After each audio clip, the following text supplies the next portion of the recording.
classic balance concepts by President Obama. Romney, on the other hand, I think is a classic Republican balance of power person. He's more worried about hegemonic threats to the United States and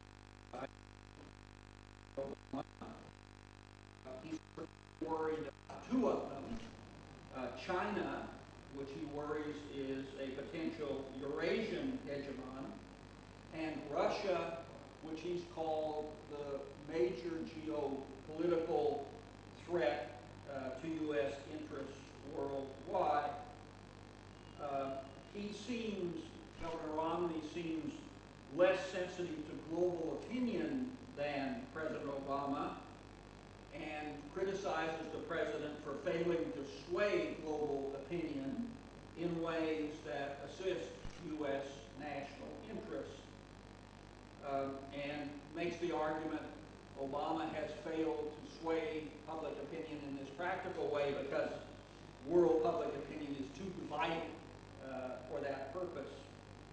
The president clearly believes, perhaps in a contrary way to Romney, that it matters a great deal over the long run what the world thinks about the United States and what the people of the world think about the United States. That brings me to the issue of American leadership, which always plays a major role in our presidential campaigns. And here it's centered on one comment that one administration official said on background to one journalist one time. And that particular person in the administration, in talking about the Libya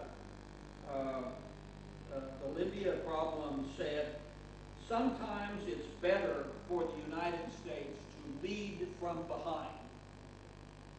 This has now become a big issue in the campaign. And I'll quote Mr. Romney, that Mr. Obama has failed to lead.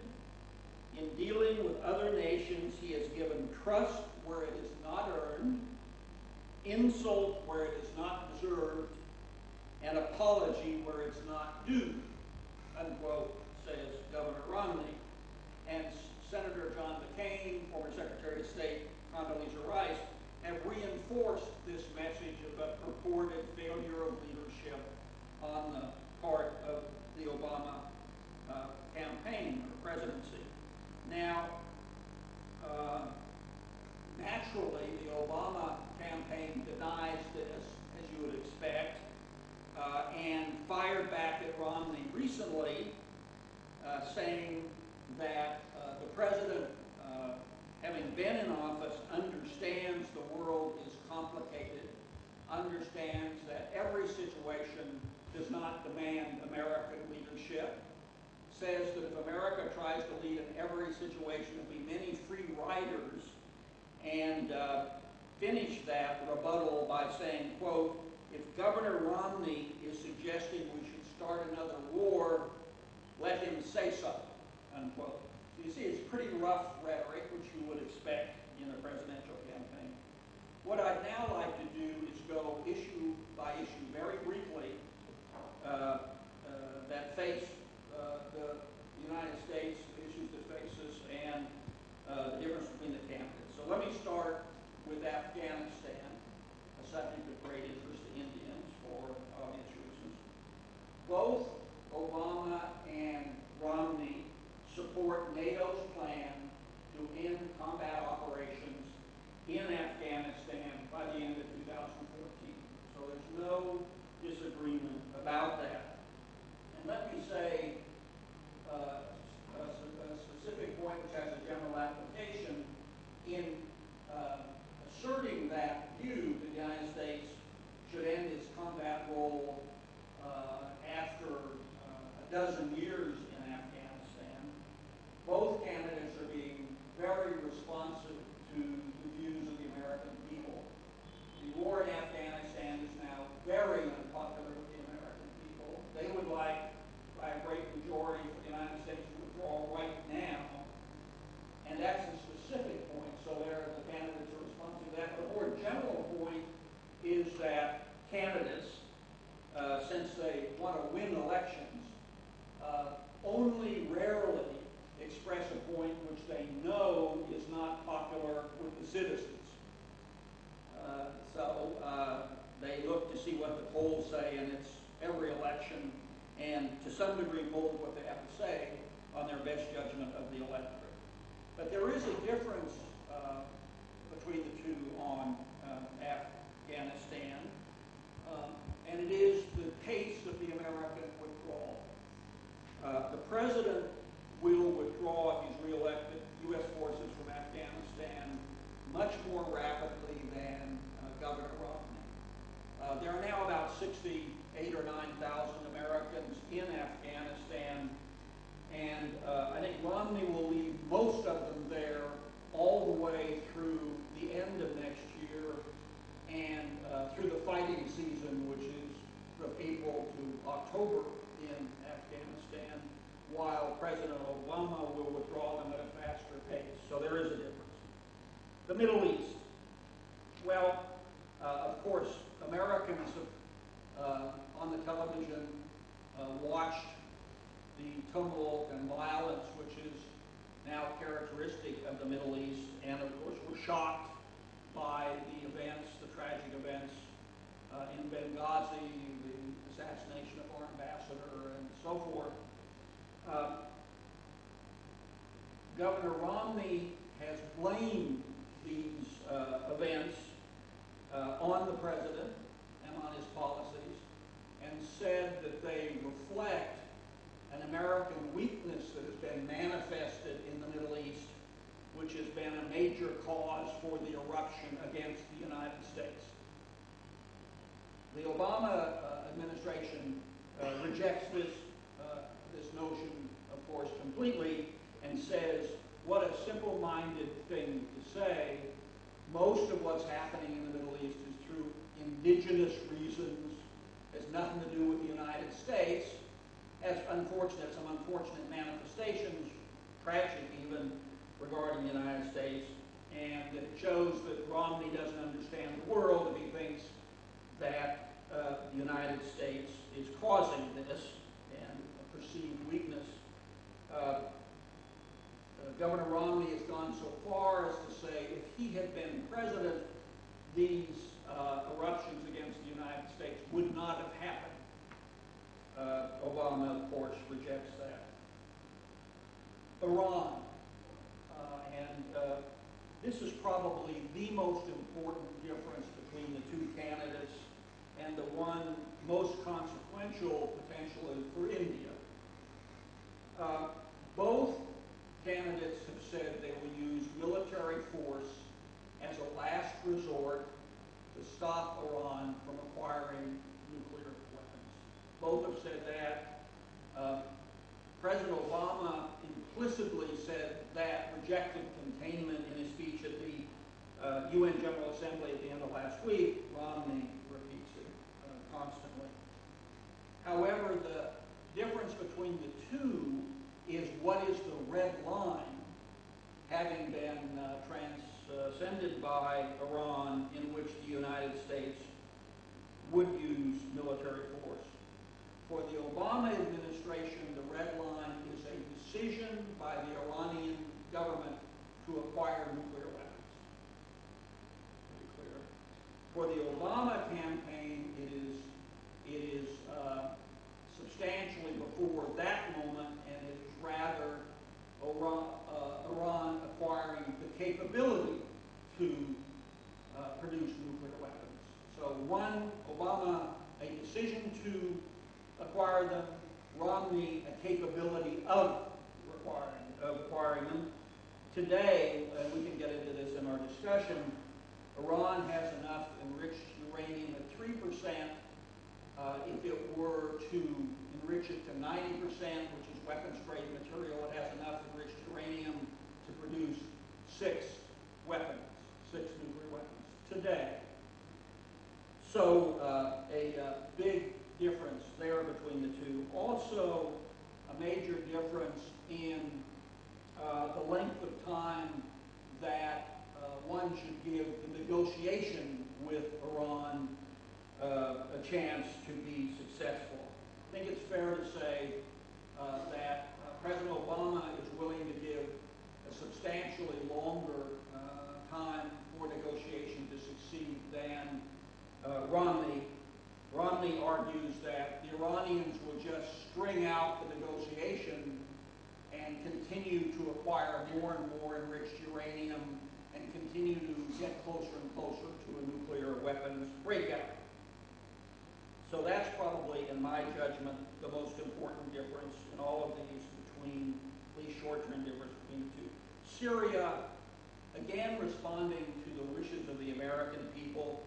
Both candidates are very cautious about U.S. military intervention in Syria. In each case, part of their parties, part of the Republican Party and part of the Democratic Party, support no-fly zones and so forth. But the candidates themselves have been extremely cautious. And the polls all show that the American people are not at all enthusiastic about one more American military intervention against one more Muslim country. Iraq, the two campaigns mostly just argue about the past, not about the current or the future, with Obama taking credit for ending the war in Iraq and withdrawing all U.S. forces from Iraq, and Romney charging that Obama should not have permitted the total withdrawal of U.S. forces from Iraq after the enormous investment in blood and treasure that the United States made, and should have worked harder to have a longer-term American military presence. Israel-Palestine, those of you who follow American foreign policy know that President Obama came into office with a big commitment to try to move the situation between Israel and the Palestinians forward. Didn't succeed for a variety of reasons, and we'll see if he's reelected whether he starts and tries again.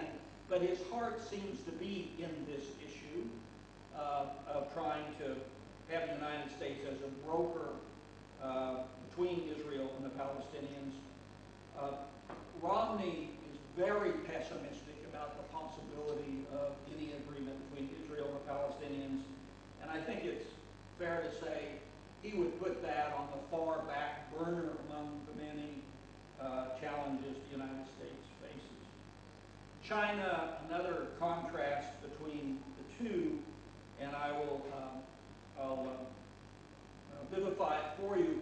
In presidential campaigns, issues on China usually take the form of trade issues and jobs issues, especially since the American people care most about that more than classic foreign policy. So here's what the latest Romney campaign ad says.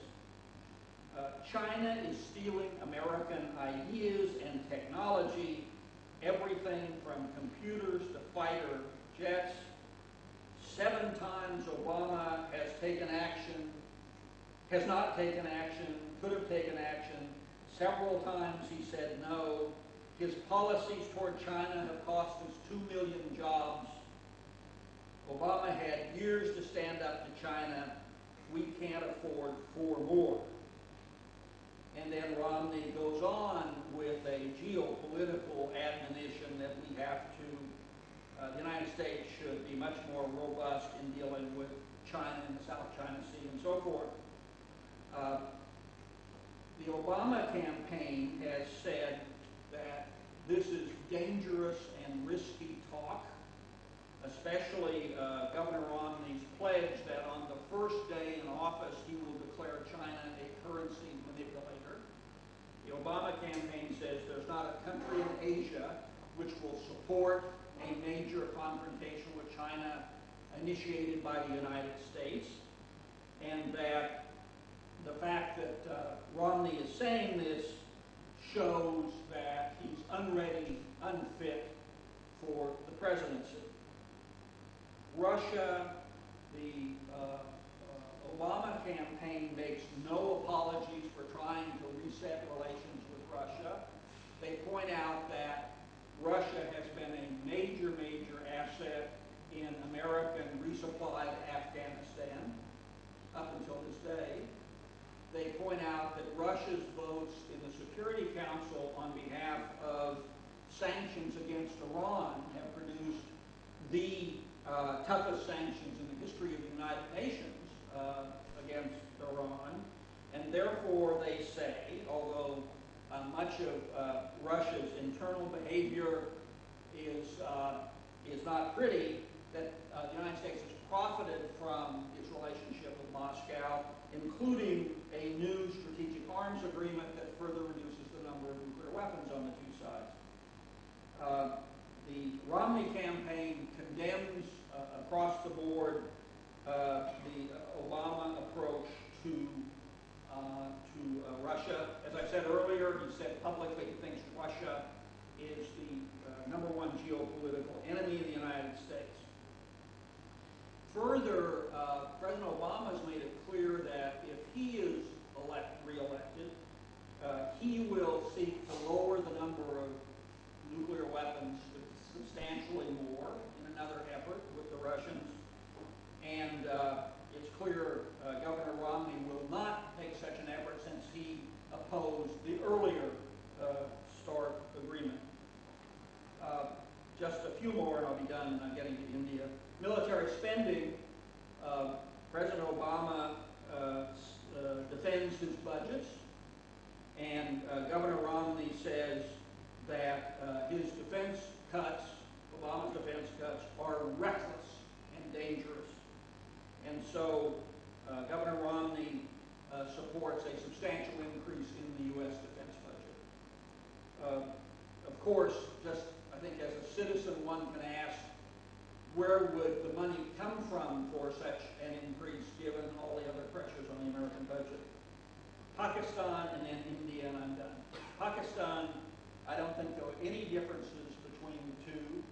On Pakistan, Pakistan has very few friends in Washington these days, and the trajectory of U.S.-Pakistan relations is down and down and down, and I think that will be true whoever is elected president.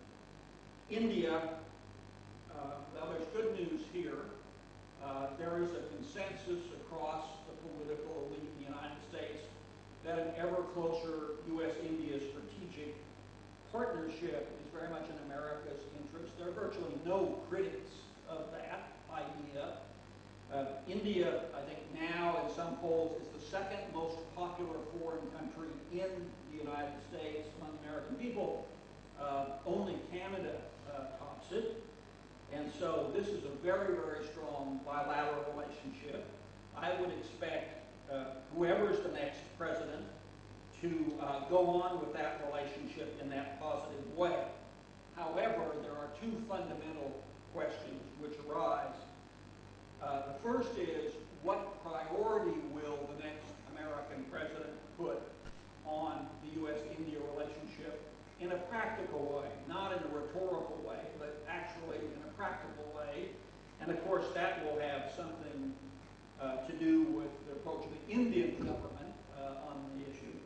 But the second is what else will be happening in the world which will take up the time and energy, space, if you will, of the American president and diminish the time he has to devote to the U.S.-India relationship.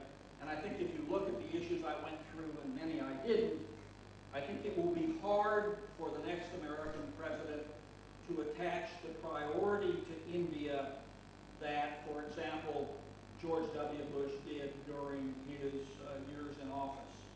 This is not a criticism of the Obama administration in general. It's just a reflection of everything else that will be on the president's mind during this period. And I think the same will be true of Governor Romney. So I don't think that the pace of U.S.-India relations is going to accelerate in the face of everything else that the next American president will have to deal with. One last point as I conclude.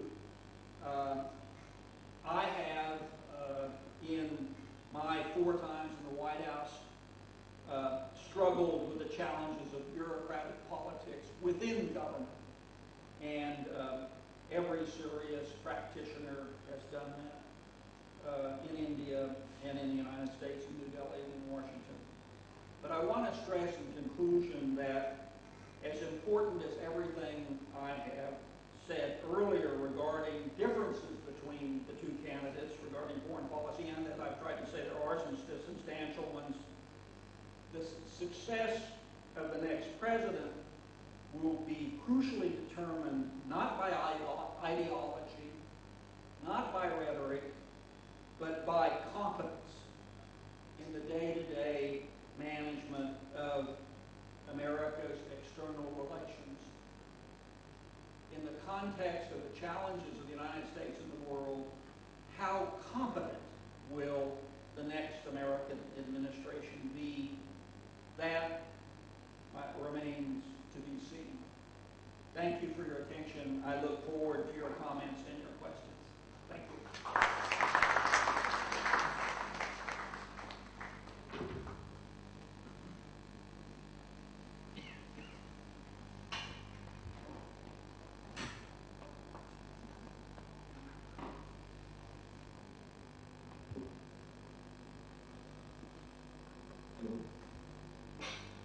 The question is about the UN Security Council seat for India. Do you think either one of them is likely to support the permanent membership to India? They will both support it, and it will not happen. Not because of them, but because of the dynamics of the Security Council, because who else is in line? Japan is in line, and China will never permit Japan to become a permanent member of the Security Council. Brazil is in line, Turkey is in line, and so forth. So India is deserving, but it would require such a fundamental reallocation of the Security Council that I feel pretty confident in saying it isn't going to happen in the next 4 years. I don't know when it will happen, but no time soon. And I think this is very well recognized by the Indian government. I don't think it's spending very much political capital in arguing its case, which, by the way, I think is one of the better, if not the best cases, but it isn't going to happen. Sure. Yeah. It's fine.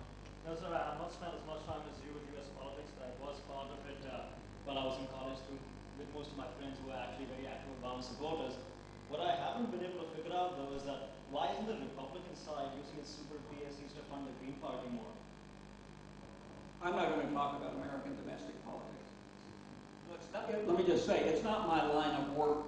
I, as a citizen, of course, follow it, and am very interested in the outcome and hope it'll serve the country and so forth, but I'm not going to get into American domestic Can I politics. rephrase it in a different way?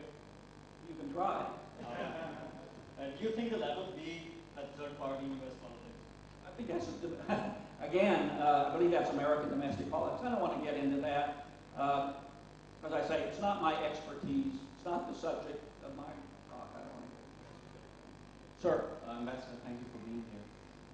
You made a comment that Governor Romney is very pessimistic that a solution between Israel and Palestine can come about, and that it won't really be front of mind, it won't be a very high priority. My question is, how many of the problems in the Middle East, even with, say, Syria or Iran, do you believe are related to the Israel-Palestine problem? And, in your view, what can be done to fix it? I mean, what can the U.S. really do to fix this? Well, that's a good analytical question, and of course, as with all analytical questions, there's not a cookie cutter answer to it.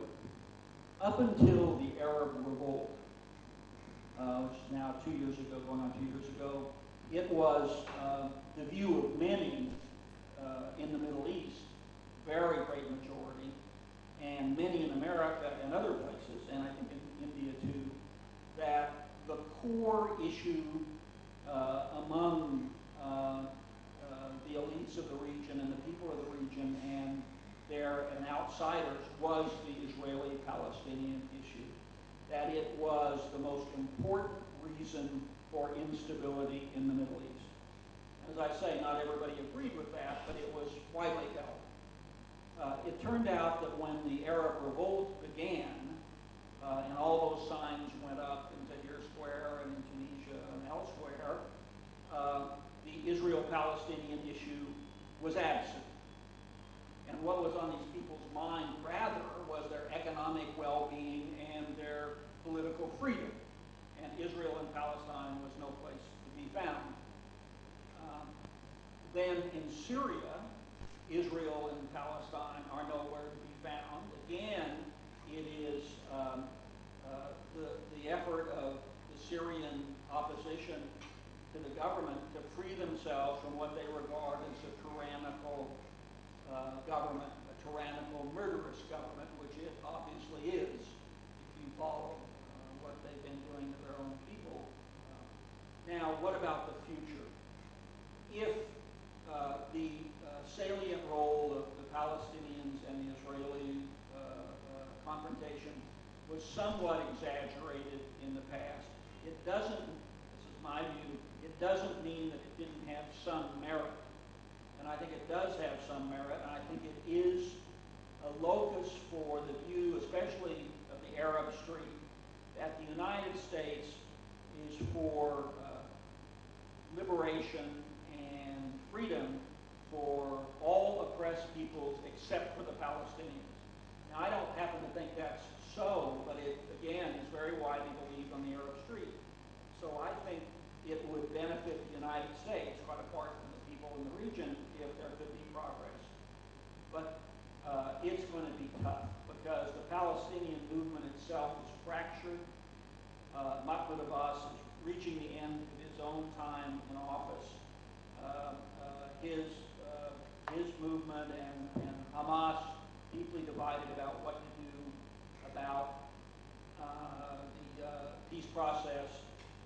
Israel has a government and indeed a people who are very skeptical that any agreement is possible with the Palestinians that would serve Israel's interest. So the objective circumstances for progress don't seem very good. On the other hand, they probably didn't seem very good in previous times when progress was made. So, but I think it is an issue that continues to fester, and it could explode into a third intifada at any time.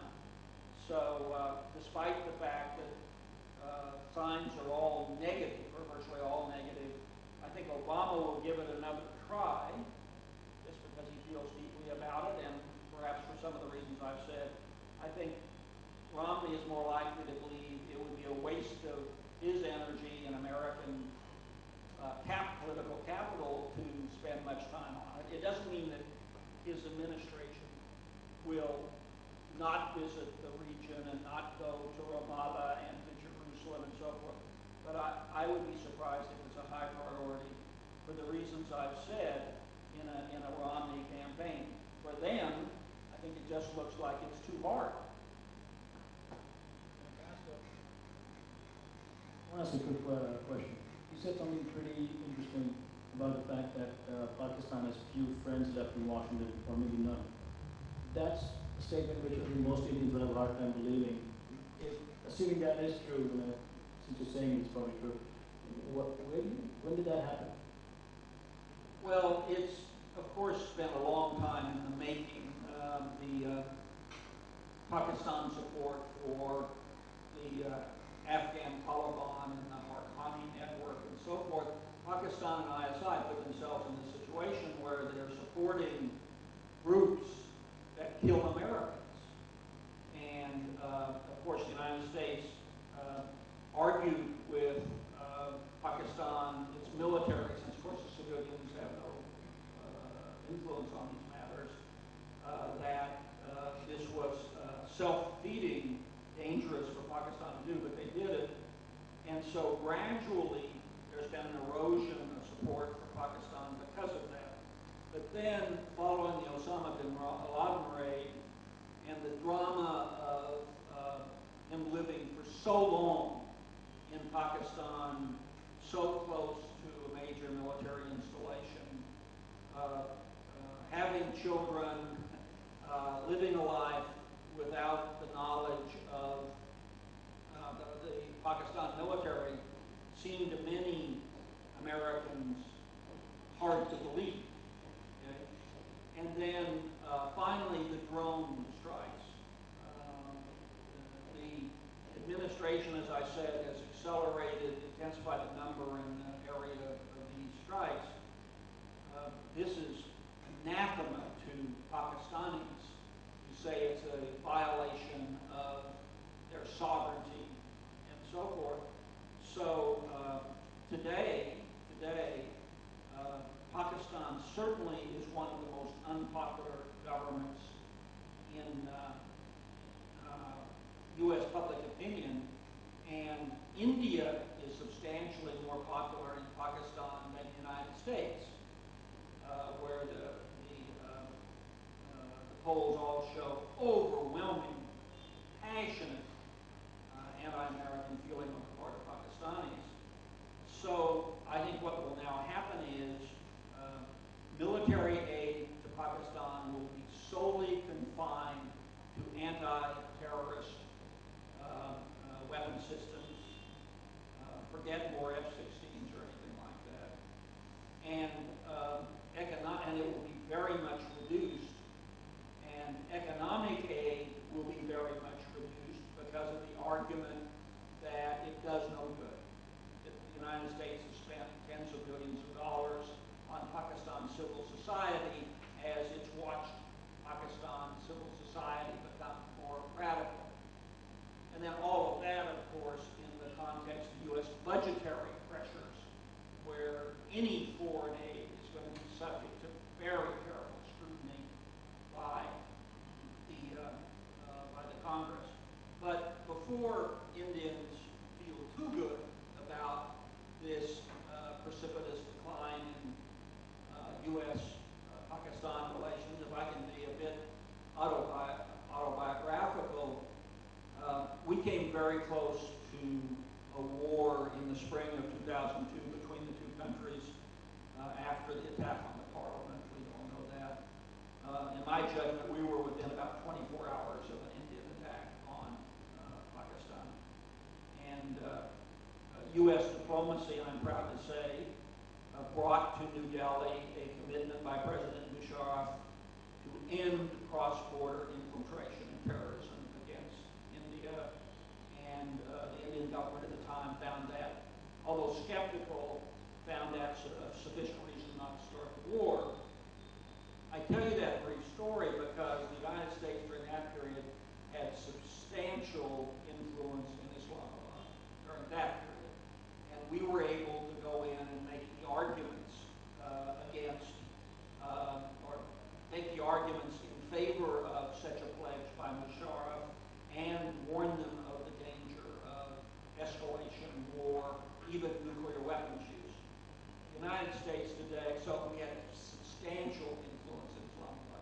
The United States has about zero influence in Islamabad today, and if it were to occur again, our diplomatic influence would be negligible. And if it had been negligible then, we would have had a war. So it's not all for Indians or Americans positive that this relationship is in such a nosedive. But I don't see what could lead it out of the nosedive except a massive change in Pakistan policy toward Afghanistan and the terrorist groups. And in the absence of that, I just think it goes down and down and down.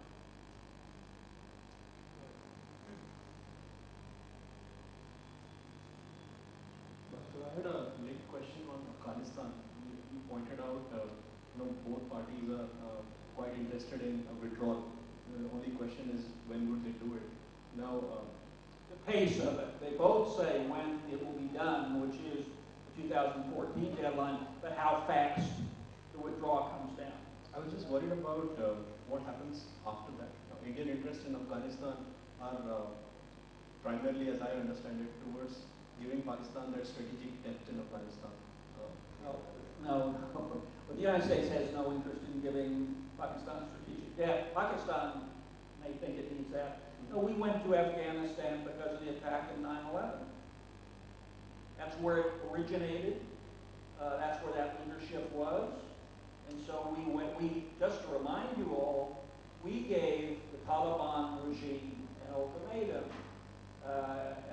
shortly after 9/11, and we said, we have no reason to overthrow your regime as a matter of principle, and if you turn over to us Osama bin Laden and his people, we'll leave you alone.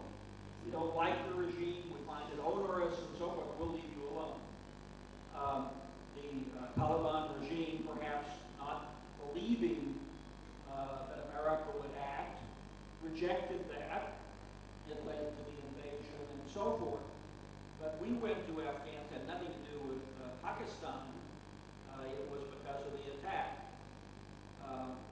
As I said in my remarks, we went there because of the attack, and slowly our mission changed to nation building. And we spent maybe $1 trillion on nation building. Your question is, well, what happens after we more or less leave? Exactly. And again, I'm not a prophet, but I can tell you what I think is likely to happen. First of all, the American people will be sure that no president recommits American troops to Afghanistan. That isn't going to happen. We will perhaps have a small residual force there after 2014 of special forces, drones, some air power, but mostly we'll be out of the war. And then the question is, does the Afghan National Army in early 2015, after the snows have melted and the combat begins again, have the capacity to withstand the Taliban, especially in the Pashtun homeland? I'm very skeptical.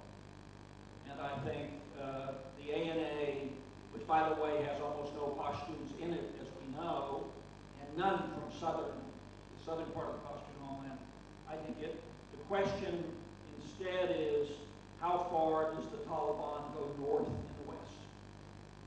So I believe myself, 4 years from today, the Taliban flag will be flying in Kandahar. The question is, will it be flying in Kabul and further north and west? So I'm pessimistic about this, but I'm also sympathetic to the view of the American people, which is we've devoted blood and treasure to this place for, that would have been 13 years. Enough is enough, unless we intend to permanently fight the war in Afghanistan. So, and again, with everything else going on in the world, I think, unlike in India, Afghanistan is likely to slip from American attention and preoccupation, largely to slip from it, as these other places force themselves into the Oval Office. Just a late question there, not to take too much time. But India has substantial strategic interest in Afghanistan now. Where do you see Indian role there once the Americans leave? And well, of course, Blackwell sometimes hesitates to say what India should do, but not always hesitates. I agree with you. India has substantial interest in Afghanistan, and India will decide how much it wants to do there. I think boots on the ground are hard for me to imagine. Indian boots on the ground in Afghanistan are hard for me to imagine. Maybe not so hard for you, but hard for me. But I think the economic assistance will go on, and training will increase of the Afghan army. But if I had to guess, I would guess that Afghanistan, after the American withdrawal, will become the newest area of confrontation between India and Pakistan. If I had to guess. That's exactly my worry. Yeah, that's maybe it can be avoided, but India does not want a repetition of the Taliban and ISI reconquering all of Afghanistan, and the Pakistanis are paranoid about India encircling them through its closeness to the Karzai regime. So I think this is a recipe, unless the broader relationship improves so dramatically, this is a recipe for India and Pakistan confrontation in Afghanistan.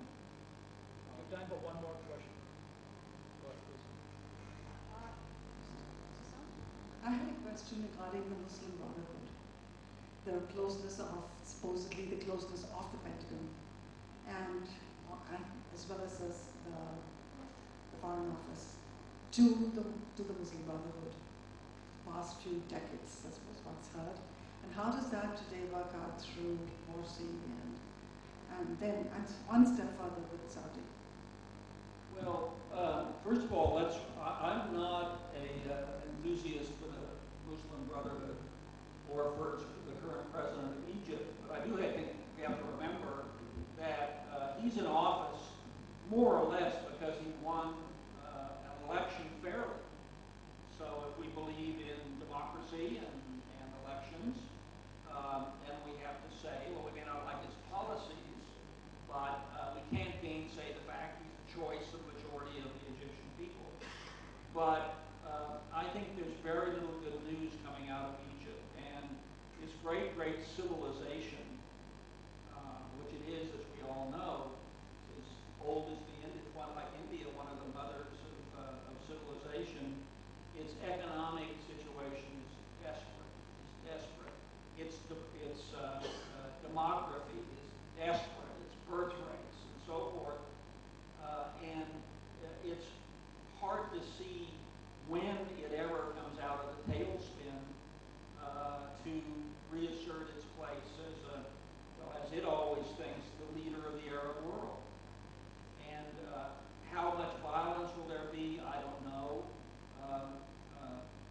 If I connect it in closing with Saudi Arabia, the Saudis were, as was the United States, very close to President Mubarak, who was a staunch supporter of both U.S. and Saudi strategic objectives. And of course, he's gone, driven out of office by the people of Egypt, or at least enough of them in Tahrir Square. But the Saudis are alarmed by the Arab revolt, of course. They are worried that it will infect Saudi Arabia and the stability of the kingdom. They're deeply engaged in seeking to support the Syrian opposition, to overthrow the Assad regime. So this is, I'll put it like this, I've been watching the Middle East for 3 decades. It's the most unstable, uncertain Middle East in my lifetime of studying these things. It's one, and I haven't said much about the Iranian nuclear program. I don't have time to say much, but that added to the Arab revolt, added to the deadlock in the Palestinian-Israel issue, added to this enormous bulge of young Arab males who can't find jobs, and so forth. This is a region that not only is very unstable now, who knows what happens next in many of these countries, but will be for the next decade.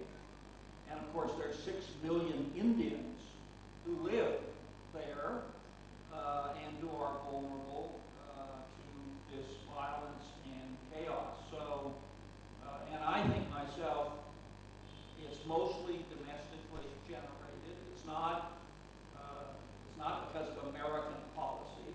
It's because these regimes were largely unresponsive to their own people. But now the tigers are out of the cages across the Middle East, and I don't think anybody really knows what direction they're going to go in. But they're tigers. Thank you very much. Thank you for spending time, and we hope to see you again on your next visit to Mumbai. Thank you. Big hand.